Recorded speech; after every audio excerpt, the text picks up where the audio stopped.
Olá, minhas amadas, tudo bem? Eu sou a Márcia Lários e nós vamos conversar sobre Lucas capítulo 4. E aqui para nós, no capítulo 4, ele apresenta uma sequência de fatos, né, de acontecimentos com Jesus. Primeiro, no final do capítulo 3, Jesus, ele tem o batismo de Jesus, depois vem a genealogia de Jesus, e aí aqui ele sai do Jordão, né, cheio do Espírito Santo, porque ele recebeu o Espírito Santo no seu batismo. Aqui ele vai através do próprio Espírito Santo, pega ele e leva ele para o deserto. E ali ele passa um período de 40 dias e 40 noites, onde ele é tentado por Satanás. Depois dessa tentação, ele vai para Nazaré. Chegando ali, ele entra na sinagoga, ele começa a pregar, ele começa a ensinar. O pessoal, a princípio, eles gostam do que ele fala, mas aí depois eles não aceitam muito, né? Quando Jesus faz a aplicação daquilo que ele leu na sinagoga, eles não gostam muito, né? Eles rejeitam Jesus. Jesus desce para Cafarnaum, aonde inicia o seu ministério. Ali ele começa a pregar, a ensinar, a curar, a libertar, né? Que são os pilares do ministério de Jesus. Então ali ele começa ao seu, digamos assim, de fato o seu ministério. E aí ali as pessoas, elas têm um amor pela obra de Jesus e quer trazer ele cada vez mais para perto, né? Até não querendo deixar com que ele saia, com que ele vá a outros lugares, quer que ele fique ali. No início do capítulo 4, no versículo 1, fala bem assim: Jesus, cheio do Espírito Santo, voltou do Jordão e foi levado pelo Espírito ao deserto. Então, assim, Jesus recebeu o Espírito Santo, uma voz vinda do alto, vinda do Pai, né? Reconheceu a identidade dele como filho amado de Deus, e aí esse mesmo Espírito Santo, né, pegou Jesus e levou ele para o deserto para ele ser testado, para ele ser tentado, né? Na realidade, essa questão da ida dele para o deserto não foi algo assim que foi por acaso. Não foi, porque nada para Deus é por acaso. Ele necessitava passar pelo deserto para que quando ele iniciasse o seu ministério, ele tivesse a credencial de vencedor. Porque foi lá no deserto que ele venceu Satanás. Ele venceu todas as tentações de Satanás. Ele não sucumbiu. Então ele foi provado ali, mas ele foi um servo aprovado. E ali ele mostra Jesus com a sua total humanidade. Ele teve fome. Apesar de Satanás tentar ele por todo o período, não foi só no final do jejum, né? Aqui no capítulo nos mostra isso, não foi só no final. Foi tentado em todo o período. Ele nunca se deixou levar. E isso é um padrão para mim e para vocês, minha amada. Por quê? Porque apesar de muitas coisas, muitas dificuldades, circunstâncias difíceis ou tentações em nossa vida, nosso padrão é Cristo. Cristo nunca se deixou levar. Então nós também conseguimos. Ele foi humano como nós. A única diferença de Cristo para nós é que ele nunca pecou. Ele não sucumbiu. Ele foi tentado, mas ele não sucumbiu ao deserto. As tentações ali de Jesus no deserto, por Satanás, nos mostram uma coisa. Primeiro, nós precisamos ter claro quem é Satanás. Satanás não é uma energia. Satanás não é algo subjetivo. Ele é um anjo caído. Satanás, ele é perverso, ele é maligno, ele é ladrão, ele é assassino, ele é mentiroso. Então a gente não pode também tudo dizer que é dele, tudo que acontece conosco é por causa disso, mas também não podemos julgar que ele não exista. Não podemos nos esconder atrás dele. Pode ser uma energia, alguma coisa assim, uma energia do mal. Não, ele não é. Ele é um anjo caído. E aí, essas tentações, elas nos levam ao seguinte. Jesus, ele saiu do Jordão, né? Ele saiu do deleite do Pai para a prova de fogo. Não houve um intervalo entre o batismo, receber o Espírito Santo, Deus falar sobre a identidade dele e ele ser levado para o deserto. Não houve aí um intervalo onde ele pudesse respirar ou alguma coisa assim. A segunda coisa que eu quero trazer ao seu coração é o local onde Jesus foi tentado. O deserto. Deserto é um lugar de solidão. Deserto é um lugar de extremidades. À noite é muito fria, de dia muito quente. Deserto é um lugar de bichos ferozes, animais ferozes. É um lugar de tristeza, onde você não tem com quem você conversar. Jesus estava sozinho ali. Estava ele. E com isso, Satanás achou que nessa talvez fragilidade de Jesus, ele pudesse continuar testando ele, tentando. Mas não. Apesar de estar no deserto, Jesus nunca aceitou algo que viesse de fora, algo que viesse do externo, sempre do interno, porque ele sabia que o Espírito Santo estava ali. Também nós podemos olhar sobre a circunstância da tentação, né? Ele passou 40 dias jejuando e orando, né? Ali ele não houve uma alimentação. E o que eu quero te dizer, minha amada, mesmo quando nós estamos jejuando, orando, né? Nós estamos buscando o Senhor no secreto, o diabo não se afasta de nós. Ele não se afastou de Jesus. Mesmo Jesus buscando a Deus cada vez mais, o diabo estava ali tentando ele. Mesmo Jesus tendo ouvido, um pouco antes, que ele era filho amado, a sua identidade revelada, mesmo assim, o diabo tentou contra a identidade de Jesus. O fato de nós sermos filhas do Pai, e Ele nos amar sobre qualquer circunstância, e Ele nos ama, o fato de nós sermos cheias do Espírito Santo, de nós termos uma vida de jejum e de oração, minhas amadas, não nos isenta de tentações. Mas então Jesus, imagine nós. Uma outra coisa que nos revela nessa passagem é a sutileza da tentação. Ele tentou os 40 dias, foi tentando. O corpo de Jesus estava cansado, a solidão, os animais ali no deserto, que eu imagino que deve ser, né, coiotes, né, algumas coisas assim que a gente vê em filmes, algumas coisas. Ele tinha toda uma circunstância desfavorável. O diabo foi persistente. Mas ele foi persistente, só que ele não bateu numa mesma tecla o tempo todo. Ele teve táticas diversas. Ele mudou a tática, né? Ele não bateu com Jesus só de um jeito, né? Ele houve uma mudança. Outra coisa também que me chama a atenção são as áreas de atuações que o diabo tentou Jesus. Primeiro ele tentou Jesus no quê? Na sua circunstância. Naquilo que ele estava vivendo, que era a fome. Ele estava com o corpo cansado, com o corpo com fome. E ele tentou, primeiro na fome. Primeiro ele tentou fazer com que Jesus desse um jeito sem Deus naquela circunstância. Ele tentou que Jesus tivesse... ele ofereceu para Jesus algo que não era... Ele tentou mentir para Jesus, né? Ele tentou oferecer para Jesus... dá um jeito você... Nesse seu problema agora, você consegue, você pode. Jesus disse que nem de pão viverá o homem. Nem de pão viverá o homem. Ou seja, na hora que meu Pai quiser, Ele vai me dar. Porque a palavra dele está dentro de mim. Ele também tentou Jesus na ambição. Olha, tudo eu posso te dar, se você vir a mim. Ele ofereceu a Jesus um reino de glória sem a cruz. Ele propôs uma exaltação sem renúncia, um sucesso sem obediência a Deus. E por fim, ele tentou Jesus na religiosidade. Ele se vestiu de religioso. Ele falou o Salmo 91, só que ele omitiu algumas partes desse salmo. E aí, ele fez uma interpretação errada. Minhas amadas, muito cuidado. Muito cuidado com o que esse mundo nos diz quando cita a Bíblia distorcida. Por isso nós precisamos estar com este livro. Nós precisamos meditar nele de dia e de noite. Para que quando vierem versículos sobre a nossa vida, nós sabemos nos rebater. Nós sabemos rebater esses versículos. Quando chegarem para vocês e falarem assim, mas Jesus é amor. Ele é amor. Mas esse amor dele que é que me exorta. Ele cuida de mim como um pai cuida de um filho. E exorta o filho porque ama. Então nem tudo o que eu quero é o que ele vai me dar, mas ele me dá aquilo que ele sabe que eu preciso. Satanás, ele usou a Bíblia para tentar Jesus e não para edificar Jesus. Primeiramente, lá na primeira tentação, ele tentou fazer com que Jesus desconfiasse de Deus. Olha, você está com fome, seu pai não fez nada até agora. Eu posso fazer. Depois, ele leva uma falsa confiança. Olha, lança-te daqui. Né? Porque a Bíblia diz que os anjos vão estar contigo e tudo.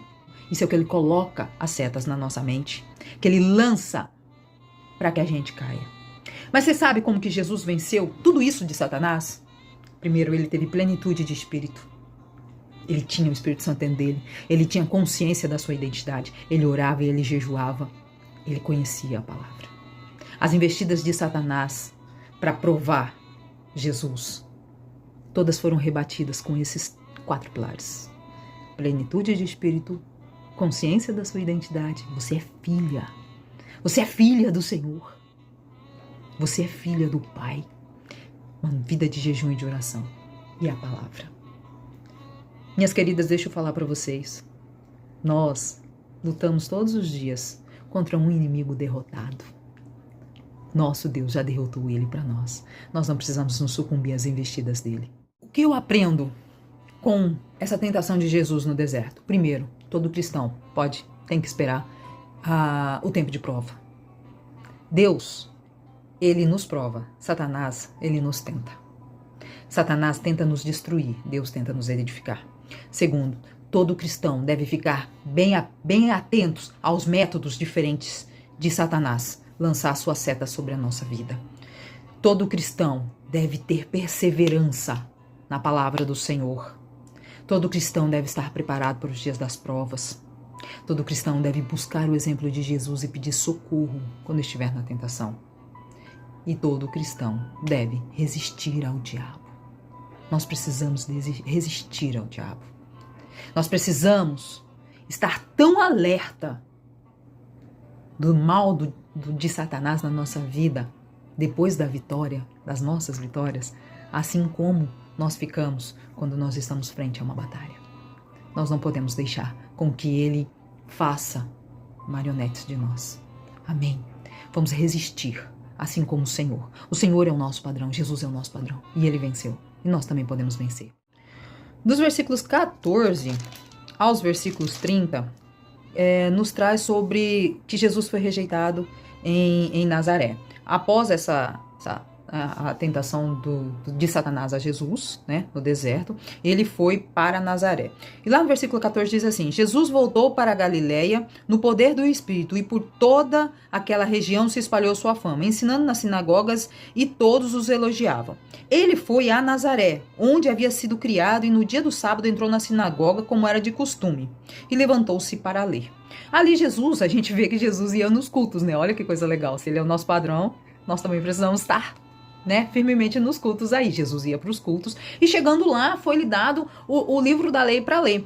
Não tem sim ao certo se ele, movido pelo Espírito Santo, abriu o livro e deu no livro de Isaías, ou se era uma sequência de leituras das sinagogas e o livro de Isaías culminou no dia de Jesus estar ali, né? Não se tem. O que se importa é que ele abriu no livro de Isaías. E o livro de Isaías 18, no versículo 18, diz assim: O Espírito do Senhor está sobre mim, porque ele me ungiu para pregar as boas novas aos pobres, ele me enviou para proclamar a liberdade aos presos e recuperação da vida aos cegos, para libertar os oprimidos e proclamar o ano da graça do Senhor. Então, o livro de Isaías, Jesus leu. E aí Jesus diz, ele fechou o livro e ele disse: e hoje está se cumprindo. Hoje se cumpriu a escritura que vocês acabaram de ouvir. Ou seja, a escritura está cumprindo-se em mim, né? Tudo que vocês ouviram está se cumprindo hoje em mim aqui. E as pessoas, assim, todos falavam bem, estavam admirados, né? Com o poder do Espírito Santo que Jesus estava ali. Aí um chega e fala assim: mas este não é o filho de José? Uai, ele cresceu com a gente. Ele era filho do carpinteiro e ele está aqui falando com essa ousadia e poder? Aí Jesus fala, lá no versículo 24, digo a verdade, nenhum profeta é aceito em suas terras, né? Jesus estava dizendo, na passagem de Isaías, que a missão dele na terra era evangelizar aos pobres, proclamar a libertação dos cativos, restaurar as vistas dos cegos. O que era esses cegos? Só físicos? Não, ele estava dizendo sobre o espiritual, né? Ele estava dizendo sobre o cego físico, mas também o espiritual. Libertar os oprimidos do quê? Da religiosidades, de ritos, de homens que pensam que podem salvar, mas somente Cristo pode salvar. E a pregar, ele veio para falar sobre o ano do Senhor, o ano do jubileu. O que era o ano do jubileu para eles? Onde todas as dívidas eram quitadas, as propriedades que eram vendidas, elas eram devolvidas. Então, o Senhor, ele era pregar o dia da restauração do nosso pecado. Quando Jesus começou a fazer a aplicação prática da sua palavra, e que ele disse que ele veio para evangelizar os pobres, para proclamar os cativos e tudo mais, o pessoal da sinagoga viu que Jesus não estava destinando a palavra para eles. né? E Jesus estava falando de um evangelho que era para os de fora, que eram os gentios. E eles tinham na cabeça que o evangelho era só para eles. Então eles começaram a querer descredenciar a Jesus, ficaram muito bravos, né? Ficaram muito bravos com aquilo que Jesus estavam falando ali e tentaram expulsar ele, né? E Jesus ainda fala para eles bem assim, olha, Elias tinha, no período de fome, de escassez, tinha várias viúvas entre o povo que precisava de ajuda, mas Deus mandou Elias para uma viúva específica, uma gentílica, né? Eliseu, existiam vários ali ao redor dele que tinham lepra, mas Deus mandou Eliseu curar quem? Naamã. Então, ou seja, o evangelho não é só para vocês, o evangelho é para todo mundo. E aí eles não gostaram disso que Jesus falou, e aí eles expulsaram Jesus. Só que eles não só expulsaram Jesus, eles tentaram matar Jesus. Eles tentaram levar Jesus a um monte, né, onde estava na construção da cidade, eles tentaram levar Jesus lá nesse monte e tentaram jogar ele de lá. Quando Jesus viu que ele corria, de uma certa forma, um risco de vida, ele saiu dali. Quando ele saiu dali, ele foi para Cafarnaum, aonde ele foi muito bem recebido. O pessoal da cidade, todos assim, ficaram muito felizes com a vinda de Jesus, né? Eles recepcionaram Jesus calorosamente. Então, por quê? Porque eles viram que a palavra de Jesus, ela tinha autoridade. Então, assim, a mesma palavra que foi rejeitada por alguns, por Nazaré, ela consola outros, que é Cafarnaum. A palavra de Deus, ela nunca é neutra. E ela sempre exige uma resposta. Jesus teve um confronto vitorioso ali. Ele, naquele vilarejo, né? Cafarnaum era uma cidade onde tinha uns vilarejos muito gentílicos, né? Então ele tinha muito domínio demoníaco. Então, naquele período, quando ele iniciou ali, ele iniciou o seu ministério, então ele começou curando, ele começou expulsando os demônios. No versículo 34, por exemplo, diz assim: Ah, que queres conosco, Jesus de Nazaré? Vieste nos destruir, sei bem quem tu és, o santo de Deus. Então até os demônios conheciam quem era Jesus. E Jesus não negociava com eles não barganhava com eles não. Ele chegava e falava assim, sai. Tinha outra coisa. Os demônios, né, saíam, deixavam as pessoas e tudo mais. Então assim, pessoas foram sendo trazidas a Jesus. Então as curas eram muito vistas. E entre esse meio tinha a sogra de Pedro, né? Jesus estava na sinagoga aos sábados ensinando, curando, e ele foi chamado até a casa de Pedro porque a sua sogra estava um pouco doente, né? E ele foi chamado até lá e ali ele chegou e ele curou. No Evangelho de Lucas, por Lucas ser médico, ele nos mostra qual era a enfermidade da sogra. Ele fala que ela tinha febre, né? Nos outros evangelhos eles não tratam, eles só falam que ela tinha uma determinada enfermidade. Aqui ele fala que foi febre. E aí ele curou e ela voltou às suas atividades normais. À noite, um pouco mais à noite, começou a chegar muitas pessoas para que Jesus curasse, né? E Jesus, ele impunha a mão, ele não fez uma cura coletiva, né? Poderia, mas não era o seu objetivo. Ele não fez uma cura coletiva, ele fez uma cura pessoal, individual. Ele impunha a mão a cada um, o toque, né? A pessoalidade, mostrar para a pessoa, olha, você está em multidão, mas eu te vejo. É Deus hoje para nós. Nós podemos estar na multidão que nós estamos, mas Deus nos vê. É igual a parábola das 99 ovelhas, onde o bom pastor deixa as 99 no aprisco muito bem cuidadas para ir atrás da ovelha perdida, né? Para ir atrás de uma. Ele vive, nós vivemos num coletivo, mas Deus, Jesus nos olha no pessoal. E quando Jesus toca cada um daquelas pessoas para fazer libertação e a cura, ele diz, pessoal, eu quero te trazer de novo para Deus. Então é algo muito pessoal com aquelas pessoas ali. Só que também tem um padrão nisso. Jesus estava no meio da multidão, estava todo mundo falando sobre ele, estava todo mundo... né? A palavra de Jesus, o ensinamento de Jesus estava chegando a tudo quanto é lado. Então as pessoas estavam gostando daquilo. Só que ele precisava de um tempo. E aqui, no final do versículo, fala que Jesus se retirou. Né? Ele se retirou e foi ter um tempo com Deus. Ou seja, ele foi se alimentar no secreto. Meus amadas, se até Jesus precisava ter um secreto com Deus, imagine nós. Se até Jesus precisava de um retiro estratégico, onde ele tinha que sair do meio das multidões e procurar Deus no secreto para escutar o que ele tinha para dizer, imagine nós. Nós também precisamos disso. E eu te convido a todos os momentos na sua vida. Procure Deus no secreto, porque ali ele vai se revelar a você. Ali Jesus vai trazer para você e para mim um amor tão grande, uma revelação da sua palavra. Eu quero terminar este vídeo com um dizer do pastor Hernandes Dias Lopes, ele diz assim: ainda hoje muitos rejeitam a palavra de Deus. A verdade de Deus não amancia o nosso ego, ela golpeia. A palavra de Deus não reforça suas crenças, elas reprova-as. A palavra de Deus não limita o amor dele a um povo exclusivo. Não é limitado o amor dele a um povo exclusivo. Ele proclama, a palavra, ela proclama o evangelho a todos os povos. E é isso, a nossa grande comissão. Proclamar o evangelho do Senhor a todos os povos, não só dentro das nossas igrejas, mas nós sairmos para falarmos tantas pessoas sobre o amor dele por todos nós. E é esse o meu convite a você. Se esse vídeo trouxe um direcionamento sobre o seu coração, se te deu paz, diz pra gente aí nos nossos comentários, né? Interaja conosco, como foi pra você estar comigo até o final desse vídeo. Se você não curtiu ainda o nosso canal, curte aqui embaixo, né? Ative aí os sininhos para você receber as outras notificações, e com as suas ativações, o seu like, o nosso vídeo consegue chegar em todos os, assim, em vários cantos, né? Então, nos ajude nisso, nos ajude a proclamar o evangelho do Senhor, faça parte dessa corrente. Aqui embaixo tá o nosso link, e esse link nos leva a uma das nossas irmãs, que você pode ficar sabendo como você anda, pode caminhar conosco no projeto Mulheres de Joelho. Minhas amadas, um beijão, que Deus as abençoe cada vez mais. Lembre-se, nós somos pequenas Cristos. Amém.